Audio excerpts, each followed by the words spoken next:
তাদের মানুষ তার নিজের অধিকার বাদ দিয়ে অতিরিক্ত কোনো কিছু চাওয়ার চিন্তা করে সে দাবি ধ্বংস হয়ে যায়।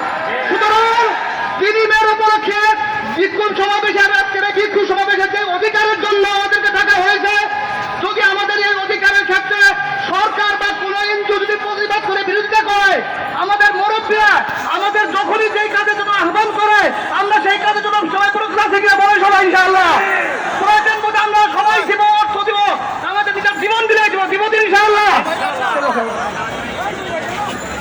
সম্মানিত উপস্থিতি, এখন আপনাদের সামনে বক্তব্য রাখবেন হেফাজতে ইসলাম বাংলাদেশ লালবাগ জুনের সভাপতি মাওলানা জুবাউর আহমদ।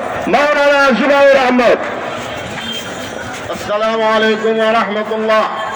সংগ্রামী তৌহিদি জনতা, আমরা অত্যন্ত দুঃখের সাথে এবং উদ্বিগ্নের সাথে লক্ষ্য করছি, আমরা 3 তারিখে সরারদি উদ্যানে সরকারকে সতর্ক করে বলেছিলাম যে আপনারা অনতিবিলম্বে এই কমিশনকে বাতিল করেন, এই প্রস্তাবনা বাতিল করেন।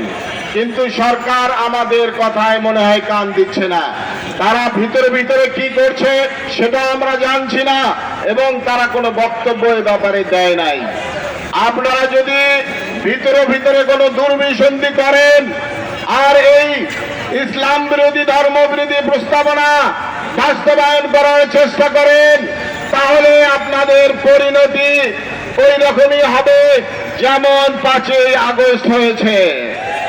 বন্ধুরা আমার, তাদের প্রস্তাবনা আপনারা ইতিমধ্যেই জেনেছেন। তাদের মধ্যে সেই প্রস্তাবনার মধ্যে এমন বিষয় আছে যে তারা কুকর্মের স্বীকৃতি চায়, তারা জিনার স্বীকৃতি চায়।